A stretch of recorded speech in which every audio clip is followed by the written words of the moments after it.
Keep your applause going as we welcome Wayne Bartholomew AM, Tom Carroll, Layne Beachley and Sally Fitzgibbons to the stage. Tom, I'm going to start with you. Talk us through your relationship with the Prime Minister of the time, Bob Hawke. There's a famous picture of you in a dinner suit with the trousers rolled up on the beach with Bob. What was behind it? Well, that was just a little bit of larrikining around. Anyway, he was good at that stuff too, you know. We sort of had a good connection in that way. We were a bit, you know, good laughing about. But the seriousness of it was that he supported me on when I made a stand against South Africa at the end of my getting my second world title in '85 down at Bells Beach. Made a decision not to go back to South Africa and surf, and he supported me after that. I had a few legal issues there too, and he came to the party there and helped me out and backed me up.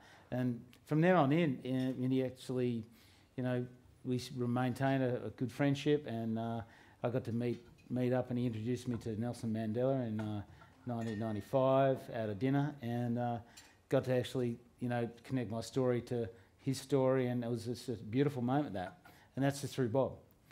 And in fact, that stand against apartheid probably, would you say, cost you a third world title, didn't it? That could have done, yeah. But that was worth it for me, personally. Absolutely. And Layne, for you, do tell us, you have seen the very highs 7 times, in fact, on top of the world. Were there any lows? Loss is one of the hardest things to deal with. Losing, when you're so keen and so disciplined and dedicated to winning, experiencing loss and disappointment and setbacks is heartbreaking.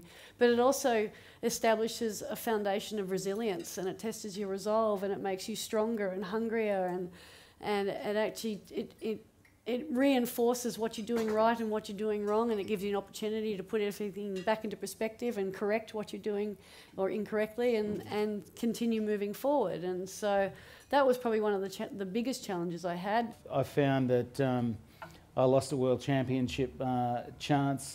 I was only 3 heats away from getting that third world title in 1988. And I'll never forget that moment. It was a very, you know, it was a gut-wrenching moment.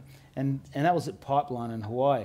And that's one of the places where I've excelled most. So these places, we developed such a strong relationship, and those sort of things are what last, really, those sort of memories. And I don't think necessarily whether wins or losses, you get so much strength out of just the contrasts of that. I just thank my lucky stars that I was able to have a natural environment as my stage, as my training ground, as something that I could, today I went for a surf this morning and I felt great.